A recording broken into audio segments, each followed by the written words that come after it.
Eu agradeço muitíssimo a apresentação, Rosana.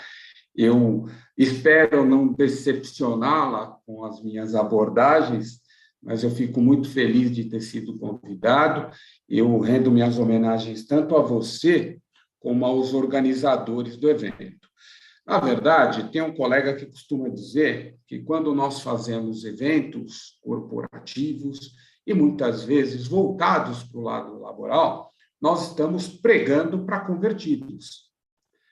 Quando neste evento nós fazemos o convite de profissionais de toda a ordem, sejam juízes, desembargadores, advogados atuantes dos dois lados, eu não sei se existem dois lados, mas, enfim, advogados que tradicionalmente atuam na área empresarial e outros profissionais que atuam diretamente na Justiça do Trabalho, realmente nós fazemos uma mescla em que podemos promover discussões que efetivamente podem construir caminhos, pelo menos no ambiente de pensamento, de discussão e efetivamente de construção de entendimentos melhores dentro do ambiente de direito do trabalho.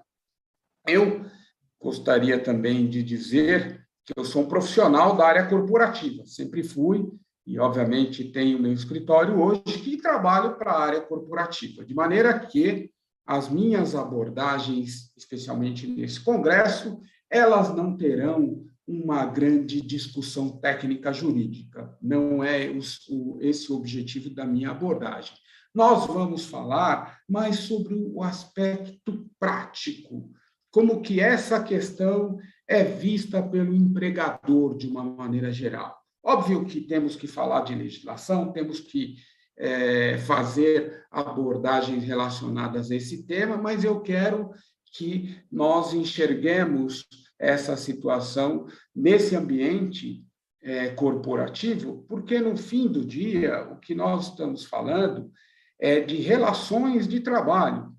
E as relações de trabalho envolvem tanto os trabalhadores como os empregadores. E quando nós falamos dos empregadores, especialmente, são eles os geradores de emprego que geram efetivamente as relações de trabalho. Então, dentro dessa perspectiva e dentro dessa discussão é que eu trago uma abordagem acerca da matéria.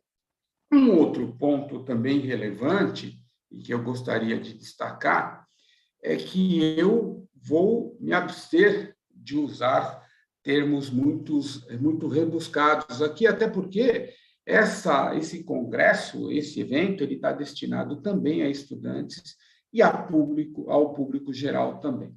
De maneira que essas são os meus disclaimers iniciais, são as minhas observações iniciais. Eu queria agora passar a discutir o tema de maneira a tentar promover um entendimento acerca da matéria. Primeiro que o tema dispensas coletivas ou demissões coletivas não é um tema novo, né? Ele está aí desde sempre. No entanto, ele começa a ganhar contorno, principalmente no primeiro período dos anos 2000, especialmente em 2009. A questão é que nós já tivemos eventos importantes dentro do nosso país acerca de dispensas coletivas. No final da década de 90, por exemplo, nós tivemos ali a privatização das siderúrgicas e, nesse momento, ao que se tem notícia, houve a eliminação de aproximadamente 35 mil postos de trabalho. E nós já estávamos no momento em que nós tínhamos 10 anos de Constituição Federal. E nenhuma discussão foi promovida acerca dessa matéria. Até porque, naquele momento, nós estávamos numa situação de país em que tínhamos ali por volta de 7% a 9% de desemprego, tínhamos uma economia que efetivamente andava para frente, né, e que tinha grandes perspectivas de futuro. E ali nós não tivemos nenhuma discussão acerca dessa matéria. Quando entra, em 2009 especialmente, que vem ali a crise de 2008, Esse tema, ele vem de uma maneira muito forte dentro da sociedade, e a discussão, ela impera sobre a obrigatoriedade ou não de se promover negociações coletivas. O interessante de tudo isso é que, além do tema não ter surgido com muita força, antes até surgiu, mas não com tanta imperatividade assim, nós percebemos que o tema veio em razão do momento vivido pela economia do país. E não é outra situação que nós vemos acontecer nos dias de hoje e vimos acontecer na pandemia. Por quê? Nós tivemos um momento econômico importante num ambiente de pandemia e, por conta disso, as empresas entraram em dificuldade e tiveram que promover a dispensa de trabalhadores. E aí o tema veio novamente com muita força para ser discutido na sociedade, no ambiente jurídico, no judiciário e tudo mais. A percepção que se tem quando se fala de demissões coletivas é que ela é muito relevante no momento em que há uma dificuldade econômica no país. Porque no momento em que não há dificuldade econômica, as demissões coletivas também ocorrem.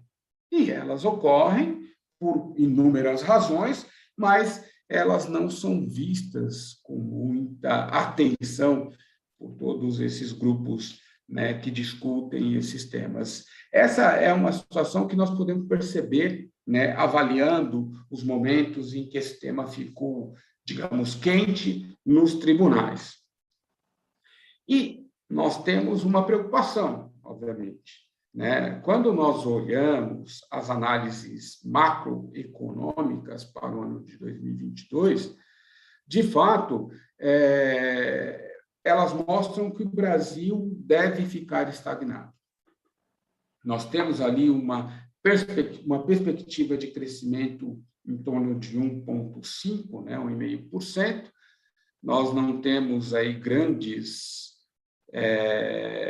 perspectivas de investimentos no país, até porque nós sabemos que para criar emprego é necessário investimento, né? Lei não cria emprego, decisão não cria emprego, o que cria, de fato, são os investimentos, outras empresas que eventualmente decidam vir para o país, e tudo isso, né, nos mostra que, de fato, nós devemos permanecer andando de lado para o ano de 2022, e, por conta dessa situação, esse tema deve prevalecer quente ainda para o ano de 2022. Essa é uma perspectiva que nós falamos, e, portanto, é um tema que, corroborando com o que disse a minha cara Rosana, de fato é um tema que ele está quente e vai continuar quente aí para os próximos anos.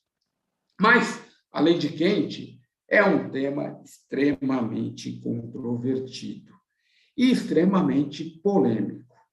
Eu vou aqui colocar um slide, eu vou fazer isso eventualmente, para que a gente não tenha, e depois volto. Esse slide. Não sei se todos conseguem ver. É possível, Rosana? Ótimo. Sim, eu estou vendo.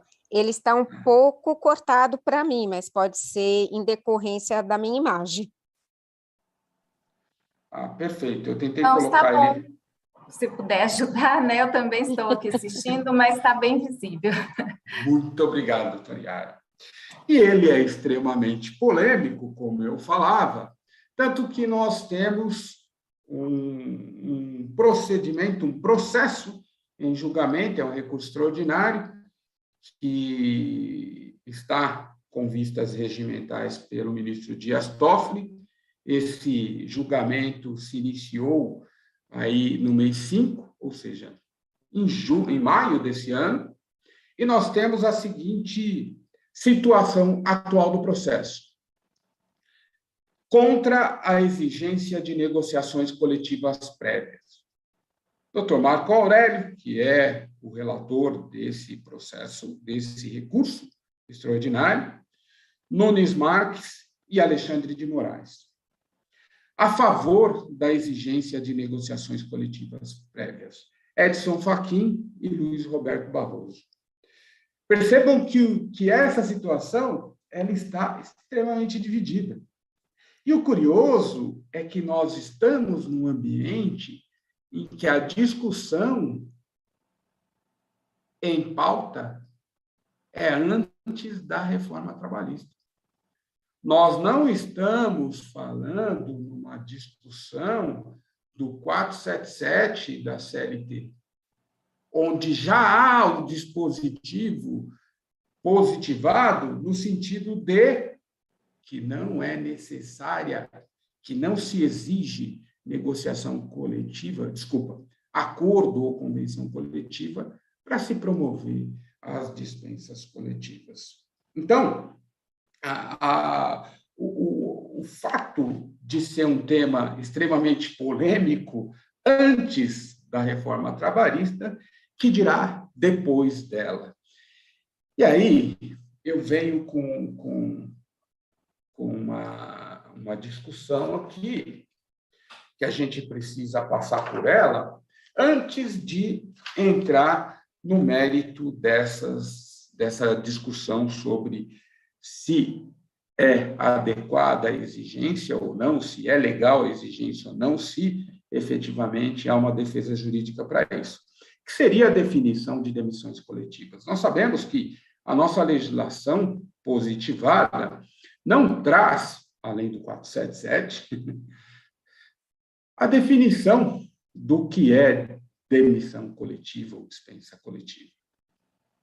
Obviamente que tateando, olhando um pouco o que acontece fora do país e também tendo em vista as decisões dos tribunais acerca da matéria, nós podemos perceber que as demissões coletivas são aquelas onde há dispensa de uma única vez ou num período curto de muitos trabalhadores, não se tem ali um percentual muito bem definido, se fala em 5%, 3%, mas, enfim, não se tem ali um percentual definido, mas é uma dispensa de uma quantidade significativa de trabalhadores. Motivado por questões econômicas, tecnológicas ou estruturais. Então, nós estamos falando de muitos trabalhadores cuja demissão ocorra por conta de qualquer uma dessas três situações, que, naturalmente, envolve o momento de crise econômica no país. Quando há crise econômica, nós temos ali situações em que as empresas precisam fazer movimentos internos ou externos para poder reduzir seus custos e, efetivamente, manter-se funcionando para poder girar o negócio e também manter os postos de trabalho que ela emprega dentro da sua organização. Essas demissões coletivas são enquadradas quando não há motivação individual ou represente o turnover normal da companhia. O turnover, obviamente, que é aquela movimentação de desligamentos e admissões que a empresa eventualmente faz durante o ano. E aí depende muito do segmento, muitas empresas têm 4, 5, outras têm 10, 11, quiçá até algumas redes de fast food chegam a 90% a 98% de turnover. E que não haja substituição de empregados. Essa é a definição que já está mais ou menos consolidada nos tribunais do que é uma demissão coletiva. Pois bem, e quando nós falamos dessas demissões coletivas, nós estamos, obviamente, com duas posições diferentes, as posições relacionadas ao fato de que não há exigência de negociação coletiva prévia para aplicar a dispensa coletiva, ela vem do fato de inexistir dispositivo legal a respeito. E essa é uma questão extremamente simples de se captar. Essa foi a decisão do relator Marco Aurélio, né? E também seguida pelos Nunes Marques e pelo Alexandre de Moraes. E aí, quando nós vemos o lado oposto dessa decisão, qual seja a obrigatoriedade de se promover negociações coletivas para aplicar as dispensas coletivas, e nós vamos entender um pouco das decisões, quais são os fundamentos, quais são os argumentos ali trazidos. Por óbvio, temos discussões ali relacionadas aos princípios fundamentais previstos na Constituição Federal, mas eu não vou me ater acerca desses princípios, porque se nós tivermos que discutir o princípio da dignidade da pessoa humana, nós também vamos ter que discutir o princípio da ordem econômica, enfim, nós vamos ficar aqui discutindo os princípios de fato e não vamos conseguir evoluir nessa nossa conversa. Mas um dispositivo objetivo que é trazido na decisão, mas na divergência do ministro Fachin, é o artigo 7º, inciso 1º da Constituição Federal. E para aqueles que não estão ainda familiarizados com esse artigo 7º, né, e seriam os estudantes e o público geral, esse artigo 7º veda a dispensa arbitrária ou sem justa causa, até que venha uma legislação complementar que possa disciplinar essa situação. E depois, no artigo 10 das disposições constitucionais transitórias, tem um dispositivo que diz que, enquanto não for regulamentada essa disposição do artigo 7º, se aplica uma multa equivalente a 40% do fundo de garantia do empregado. Então, essa questão me parece extremamente simples de se discutir, mas quando nós vemos as decisões judiciais, elas dizem, olha, o fato de não haver uma regulamentação no artigo 7º, inciso 1, e nós já temos aí 30 anos de Constituição Federal, permite que o judiciário faça essa interpretação e, nesse ambiente de interpretação, ele inclua as demissões coletivas. Então, por essa interpretação, as demissões coletivas seriam vedadas e, por conta disso, não é obrigatória a negociação coletiva de trabalho, com base em outros fundamentos. Mas eu queria até tentar entender qual é o mindset dessa discussão, porque quando nós dissemos isso, nós estamos dizendo que o parlamento que deveria regulamentar não o fez, e nós estamos sugerindo, ou alguém está sugerindo, que outro órgão deva fazer essa regulamentação. O que me parece que é usurpação do poder. Porque se é o parlamento que deve fazê-lo, e nós temos ali tanto a Constituição Federal, que traz, como outros instrumentos, que traz a autonomia dos poderes, não há que se falar em outro poder regulamentar esse dispositivo constitucional.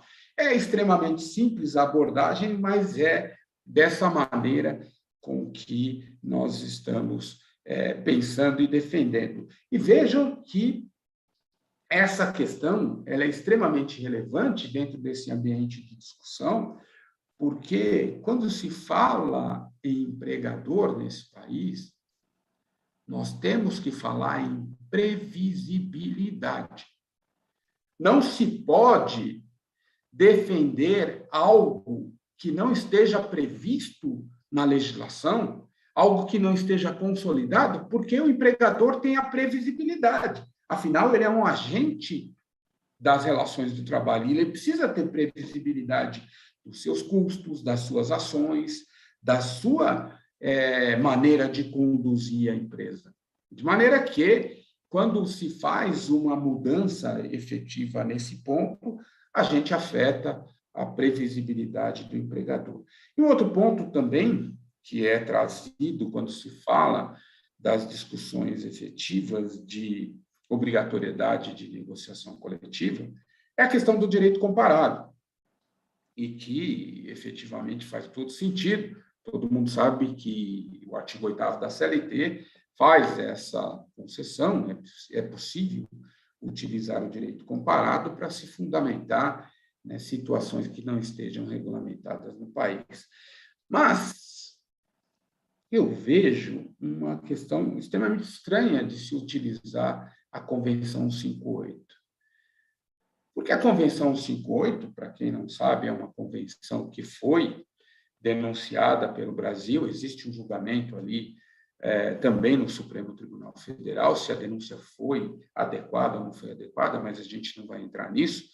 Mas a Convenção 58, ela traz ali alguns procedimentos para se realizar a dispensa de empregados e que, segundo, né, os procedimentos previstos na Convenção 58, a dispensa coletiva não seria permitida nos moldes mais livres, como se defende aqui. O fato é que a Convenção 58 ela é ratificada por 35 dos 190 países. E quando nós vamos utilizar o direito comparado, qual o critério de comparação? Se nós olharmos os países que ratificaram a Convenção 58, nós vamos ver ali países da África, países menores, tal. Tem alguns sim, grandes, é verdade. Nós temos lá a Espanha, a Finlândia, a França, Portugal, a Austrália e a Suécia, mas são só 35. E quando nós olhamos para o outro lado, o restante do globo não aplica a Convenção 58. Qual o critério da comparação? Veja que se nós pegarmos os 12 maiores países do mundo, qual deles ratificou o 58? A França. Vejam que questão relevante, né, quando nós falamos da aplicação do direito comparado. E mais, eu vou contar um pouco da experiência que eu tive em relação à Convenção 58, porque eu atuei em organizações e, num determinado momento, eu tive que fazer a dispensa de um executivo em Portugal, né? E ao construir essa dispensa, porque faz todo sentido, em relações de trabalho, em algum momento, né, as questões acabam não convergindo, né, ou seja, a relação de empregado e empregador, e nós fomos fazer uma dispensa de um executivo em Portugal. Chegando lá, havia, obviamente, a questão da aplicação da Convenção 58, juntamente com a regulamentação do país a respeito da dispensa de trabalhadores. E o curioso é que, realmente, nós não conseguimos chegar a uma composição ali para efeito de rescindir o contrato de trabalho e tivemos que fazer a rescisão unilateral do contrato de trabalho. E ali o Código Português do Trabalho, ele faz uma previsão interessante, que na hipótese de não haver composição, a empresa paga uma indenização ao trabalhador por conta dessa dispensa unilateral. E essa indenização, ela equivale a alguns dias de trabalho, lá multiplicado por meses e tudo mais, mas, em suma, nós estamos falando aí de um salário por ano trabalhado. Mais ou menos isso, um pouco mais, um pouco menos, depende aí do empregado e tudo mais. E quando a gente olha para isso, fala, ó, de fato, há uma regulamentação que prevê uma condição de não poder realizar a dispensa e aplica uma indenização. Agora, o curioso disso tudo é que Portugal não tem fundo de garantia por tempo de serviço. E essa indenização é equivalente ao fundo de garantia por tempo de serviço, aliás, sem os 40%. Então, o custo efetivo disso é extremamente vantajoso em relação à questão da dispensa. Não estou dizendo que a gente está querendo dispensar todo mundo, não é nada disso. Mas é que quando a gente avalia a Convenção 58, o que nós estamos fazendo? Ah, não, aplica-se um 58, mas aplica-se um pedaço dela só, porque a legislação do país diz, olha, tem uma indenização que deve ser paga na hipótese de desligamento, que são os 40% do fundo de garantia, mais o fundo de garantia, que também não tem no país, no nosso país, no nosso colonizador, que é Portugal. E em vários outros países também signatários da Convenção 58, não se aplica um instrumento muito parecido, com o Fundo de Garantia por Tempo de Serviço. Então, essa coisa de dizer, olha, o direito comparado a um 58 até a página 2. Quando nós evoluímos para fazer a comparação um por um, nós vamos ver que a situação é totalmente adversa. E essa é uma questão que efetivamente precisa ser pensada quando se faz aí a aplicação ou a discussão sobre o direito comparado. Isso é extremamente relevante. E percebam, e essa é uma outra questão interessante, e que eu trago aqui para a discussão, é que toda decisão que efetivamente fala sobre a obrigatoriedade de negociação coletiva prévia para se promover a demissão coletiva, ela precisa fazer uma série de construções, que são essas que eu estou discutindo aqui. Não tem nada de objetivo quando se fala na obrigatoriedade.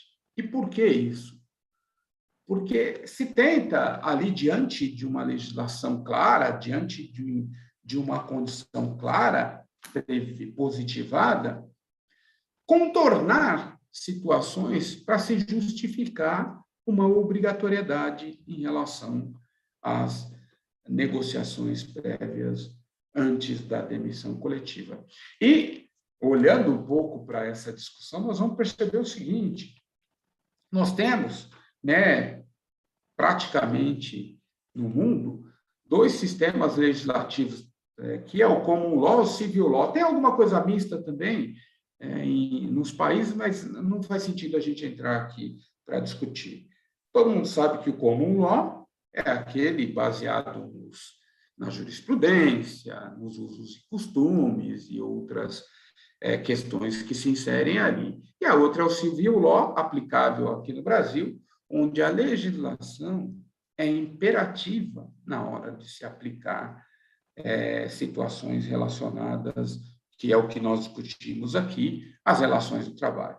E o 477-A, ele traz objetivamente que não é obrigatória a negociação, o acordo ou convenção coletiva para poder promover dispensas coletivas. Essa é uma abordagem que ela tem um cunho simples, no ambiente jurídico, mas eu queria aqui deixar um ambiente jurídico, porque ele realmente causa muito calor, para aqueles que pensam diferente, desculpe, por isso eu trouxe ali o placar que está praticamente empatado, porque nós sabemos que tem outros votantes, que são importantes dentro dessa discussão, mas eu queria tentar olhar para um outro viés dessa discussão. E trazendo novamente para essa mesa, para esse momento, a questão da previsibilidade que nós falamos há pouco, de quem emprega nesse país, e a capacidade de gerir o negócio que gera empregos. Essa é uma questão que nós não podemos afastar dessa discussão. Nós temos que discutir, sim, que a negociação coletiva é obrigatória ou não, mas nós temos que discutir olhando também a situação de quem gera empregos. Senão, nós não temos a capacidade de gerar emprego sem empregador. Não temos capacidade de gerar emprego sem investimento. Não temos capacidade de gerar emprego sem os acionistas que efetivamente trabalham, né, investindo nesse país. E é interessante, dentro dessa perspectiva de previsibilidade, e principalmente quando a gente fala da questão da aplicação da obrigatoriedade da demissão coletiva por alguns tribunais, que eu, como advogado corporativo, muitas vezes tenho que explicar para as corporações situações relacionadas ao direito do trabalho, especialmente esse caso. Em muitas ocasiões, eu tenho que dizer, olha, aqui no Brasil, muitas leis que estão escritas não valem. E muitas que não estão escritas valem. Agora, imagine eu explicando isso para um investidor estrangeiro em inglês. Quando eu falo, ele não entende, ele acha que meu inglês é britânico, dele é americano, e a gente não consegue se comunicar. Mas como que tem lei que não vale e tem não lei que vale? Como que funciona isso no seu país? Aí, depois que eu expliquei pela 4ª vez, e ele entendeu, ele vai dizer para mim, esse cara está maluco, esse cara está brincando comigo. E é exatamente disso que nós estamos falando, a questão da previsibilidade. O empregador quer saber. O investidor americano, ele vem aqui, ele já estuda previamente a legislação no país dele, traduz, né? E vem aqui tentar entender. E quando a gente diz que, olha, isso pode ser, mas salvo o melhor juízo, você vai ter uma decisão diferente. Quando eu olho o contencioso de uma empresa, eu olho, o contencioso hoje vale 1 milhão, mas é hoje às 15h43, mas amanhã pode valer 1,5 milhão, como pode valer 750.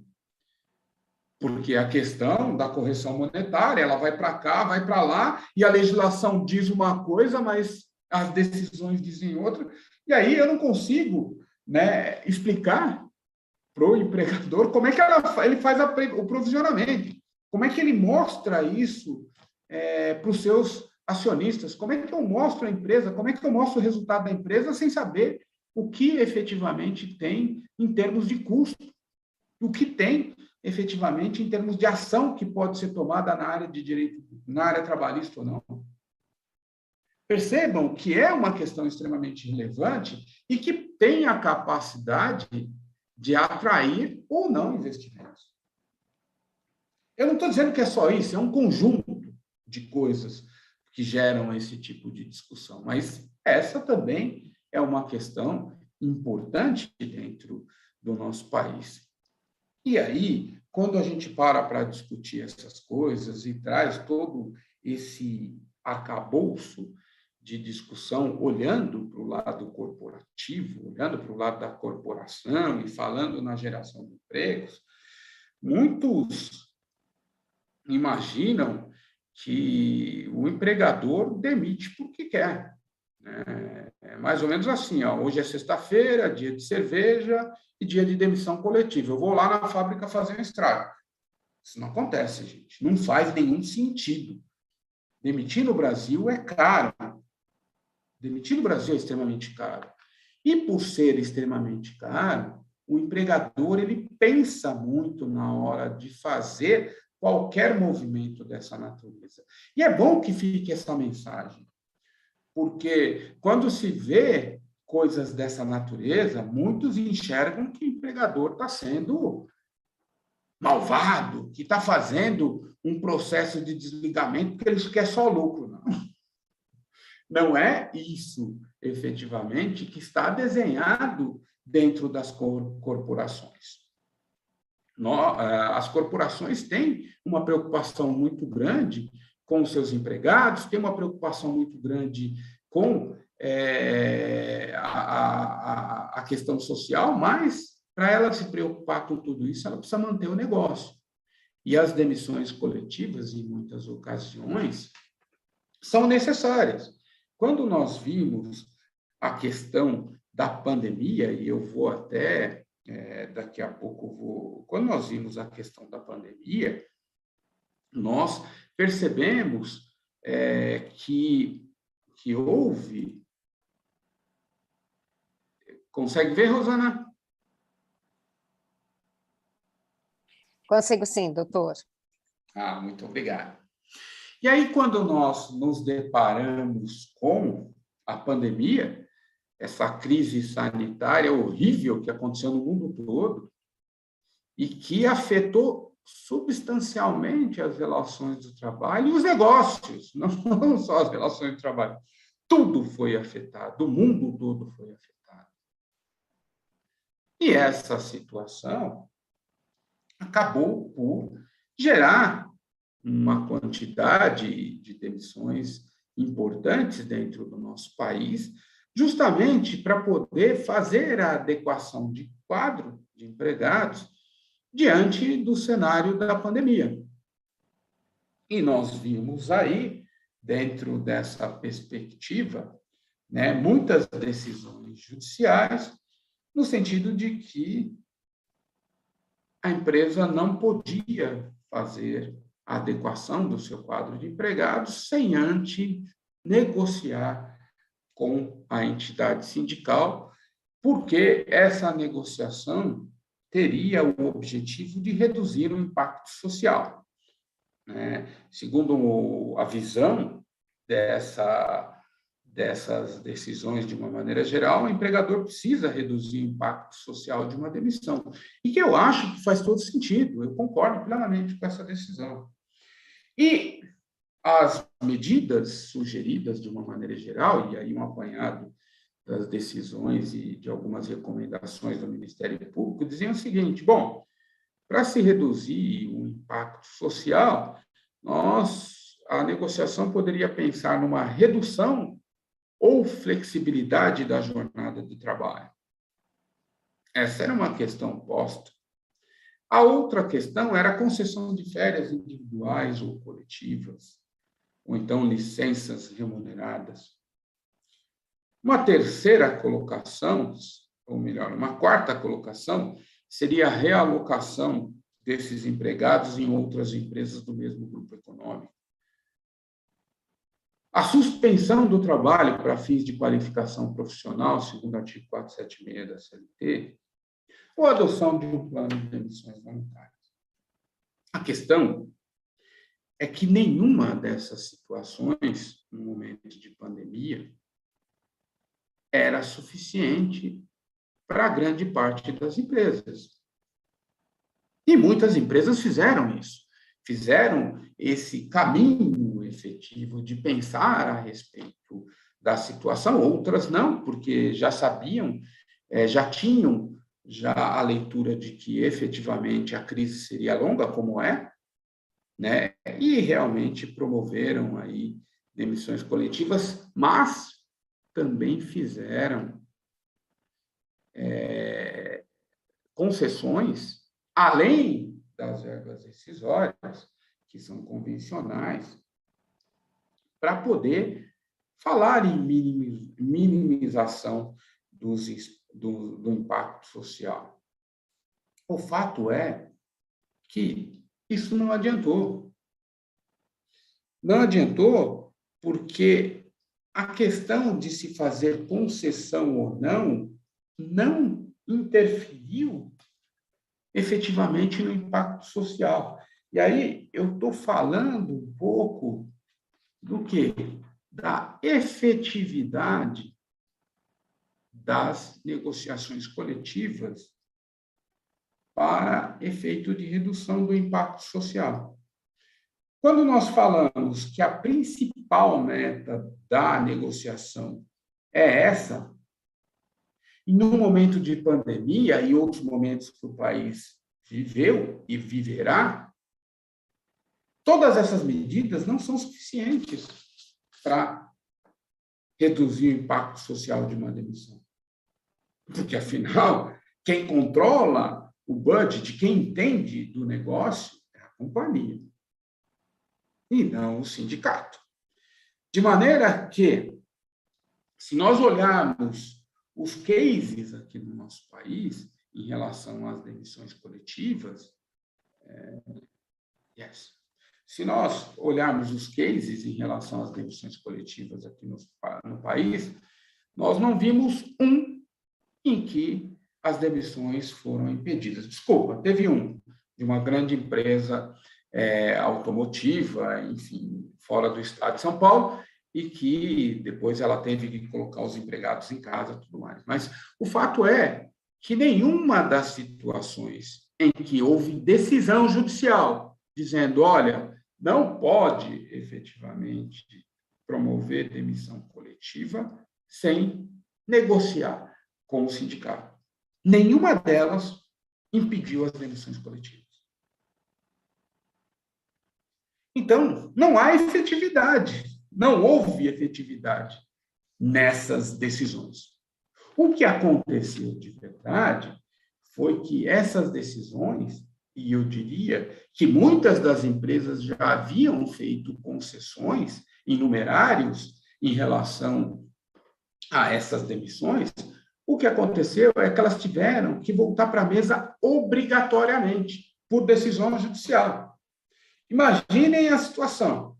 A empresa volta para a mesa, sabendo que não tem orçamento para efetivamente lidar com o desafio de pagar aqueles trabalhadores, não está se negando a cumprir a legislação no sentido de pagar as verbas rescisórias, mas ela tem que voltar para a mesa. E o que se exigiu quando ela voltou para a mesa não foi que houvesse negociação coletiva, foi que houvesse acordo coletivo. Os casos, os grandes casos em discussão, a negociação coletiva ocorreu, no entanto, não se chegou a uma composição, porque os sindicatos queriam mais do que as empresas tinham para oferecer naquele momento, e aí o judiciário disse, olha, só se houver negociação, mas negociação já houve. Não, mas tem que haver acordo. E aí as empresas ficaram na mão das entidades sindicais, né? O colega anterior estava falando na questão de adoção ali de medidas, né, para coibir as atitudes antissindicais. Agora, o sindicato tem seus instrumentos efetivos para poder discutir isso, mas nesse caso não foram instrumentos sindicais. E, de fato, né, as empresas tiveram que voltar à mesa para poder rediscutir a matéria. E nessa rediscussão, elas tiveram que fazer concessões adicionais. E essas concessões, there is no free lunch, não há almoço grátis. Né? Essa condição, ela reverbera em algum lugar. Né? Ela reverbera em algum lugar, porque se há efetivamente um orçamento para lidar com esse desafio, de novo, cumprindo todas as regras legais em relação ao tema, e ainda fazendo concessões adicionais, se há efetivamente essa condição de extrapolação daquilo que foi previsto para uma situação de crise dentro da companhia, nós estamos dizendo que o gestor da companhia não tem capacidade de gerir o seu negócio. Quem tem capacidade de gerir o negócio seria o sindicato. Porque o sindicato é que, através do seu aceite na negociação coletiva, é que tem a condição de dizer se aquela concessão adicional, que não vai impedir a demissão coletiva, mas aquele pagamento de indenização, aquela benesse adicional, está ou não adequada com a condição do empregador, inclusive, porque ele que vai fazer a concessão, e dentro dessa perspectiva, ele faz a gestão do orçamento da companhia. E é curioso que ele faz a gestão do orçamento da companhia sem nenhum custo efetivo, que é, né, fazer todo o processo de produção. A grande questão é que, ao olhar esse tema, e eu sou muito sensível às questões sociais, no entanto, nós precisamos olhar os dois lados. né? Nós precisamos entender que, ao fazer movimentos dessa natureza, o empregador está salvando o negócio, ele está mantendo a sustentabilidade do negócio. E, ao manter a sustentabilidade do negócio, ele está garantindo os empregos daqueles que, eventualmente, ficaram na companhia. Essa é uma discussão importante para colocar quando se faz essa ponderação, né? E no aspecto prático, né, a empresa acaba ficando à mercê de uma entidade sindical por conta de decisões dessa natureza. De novo, nesse ponto, exigir a negociação coletiva para se promover desligamentos coletivos é extremamente danoso para as relações do trabalho, maiormente quando se exige que se saia um acordo. Meu pai, né, dentro da sua sabedoria, por conta da idade, até porque ele não teve condições de estudar, ele sempre dizia que é aquela sabedoria popular, que diz o seguinte: quando um não quer, dois não brigam. E é difícil brigar com quem não quer brigar, né? Só depois de você provocar muito que você vai conseguir esse tipo de situação. Então, a negociação coletiva, ela acaba tendo um peso muito grande, uma força muito grande do outro lado, e não tem equilíbrio para a discussão. E é verdade, porque está sob o manto de uma decisão judicial. Então, essa exigência é extremamente danosa se avaliada por esse prisma, né? E, de novo, eu sou sensível e um incentivador das negociações coletivas. Aliás, eu atuo nas negociações coletivas. Eu não estou, né, numa mesa de longe. Um dos meus trabalhos é, de fato, promover negociações coletivas, liderar negociações coletivas na minha atividade. E eu sou muito favorável, mas eu sou favorável à negociação sem a intervenção, com a discussão efetiva do que se pode, do que não pode, do que não se pode fazer, utilizando os instrumentos que a legislação nos permite utilizar. E as discussões que a legislação nos permite ter. Nós não podemos exacerbar essa condição sob pena de nós criarmos um monstrengo ali na hora da negociação coletiva e não construir efetivamente um caminho que faça sentido para as relações do trabalho dentro desse ambiente de harmonia. Essas eram as ponderações que eu gostaria de fazer, e peço desculpas aí pela abordagem bastante coloquial, mas eu falei um pouco daquilo que nos afeta aqui no meio corporativo e as nossas preocupações em relação a isso. Muito obrigado. Nós é que agradecemos ao senhor pela palestra, pelos ensinamentos, e eu gostaria de passar ao senhor, já na sequência, uma pergunta da doutora Mirane Xavier de Almeida. Ela gostaria de saber se algum país signatário da Convenção 58 da OIT se tem os mesmos procedimentos e as mesmas penalidades de dispensa que existem no Brasil. Na dispensa sem justa causa. Não, exatamente. Eu talvez fique devendo uma resposta completa a ela, porque eu acabei não fazendo o estudo e percorrendo todos os países, né, a respeito dessa matéria. Mas quando nós falamos de países como Portugal, alguma coisa de França, porque eu já atuei nesses processos, nós temos ali, né, situações que são muito específicas do país. Nós temos determinadas condições do país que são sui generis. A questão do FGTS é uma coisa sui generis. Nós temos lá um tal de FGTS em Portugal, mas é outra finalidade, é uma outra situação, não se aplica da maneira que se aplica no país, né? E um ponto também relevante é que quando nós falamos da Convenção 158, nós estamos olhando para um modelo que no Brasil foi ultrapassado. Veja que nós tínhamos, antes de se ter a obrigatoriedade do Fundo de Garantia por Tempo de Serviço, nós tínhamos a estabilidade. Esse modelo data da década de 80, né? 80, 90, que saiu a legislação do FGTS. E antes disso, se tinha ali a opção. O empregado fazia ou não a opção pelo Fundo de Garantia por Tempo de Serviço, não havendo opção, ele passava um tempo e era estável. Isso acontecia no Brasil. Mas nós já passamos por isso. Nós já estivemos nesse momento de discussão, né? E os países desenvolvidos, os grandes países, se nós olharmos, todos eles não têm a Convenção 58, né?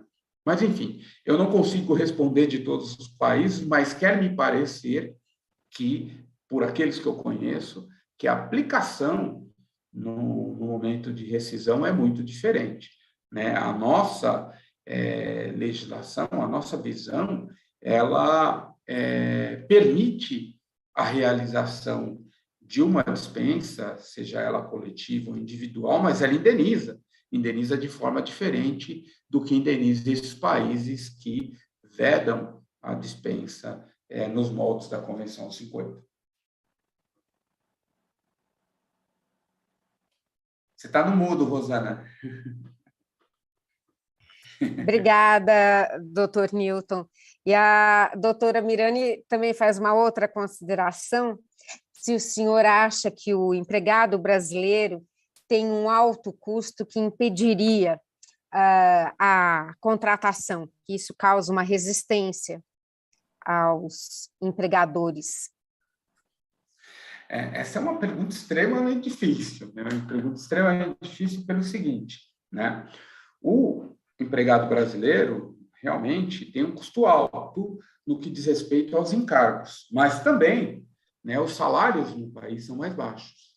Então, talvez haja ali uma condição que favoreça, né, o investimento estrangeiro, principalmente no país, em relação aos custos do empregado brasileiro.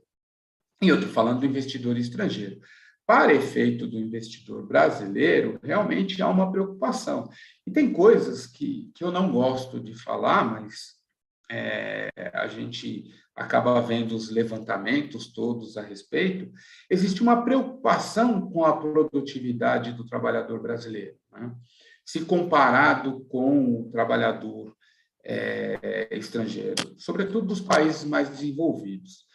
E quando nós falamos de uma condição como essa, e eu tenho que fazer um parênteses aqui, dizendo o seguinte: a produtividade não depende só do trabalhador, depende da tecnologia, depende do uso de determinadas situações, do treinamento, que também não está nas mãos do trabalhador e tudo mais. Mas há uma diferença importante no que diz respeito à produtividade, em muitas ocasiões de 60%. E quando nós falamos no custo do empregado brasileiro, com todos esses encargos, e compara esse custo com a produtividade, nós realmente temos um custo extremamente alto. Então, é uma coisa que, enfim, tem duas respostas, né? Mas o fato é que os encargos no Brasil são extremamente altos e, se avaliado a produtividade, ele fica mais alto ainda. Sim, mas tem algumas vantagens, né? O salário mínimo brasileiro consegue ser menor que o da China. Então, tem vantagens, né? Senão não haveria tantas multinacionais. Não tem a dúvida. Muito obrigada, professor, por o senhor transmitir os seus conhecimentos a nós. Eu agora passo a palavra para a doutora Yara, mas Muito obrigada pela participação do senhor. Eu agradeço em nome do tribunal e da escola da 18ª região. Sou eu que agradeço, renovo meus agradecimentos pela diversidade na discussão e fico à disposição para quaisquer questionamentos. Se houver algum questionamento que queira me enviar, pode ficar à vontade. Muito obrigado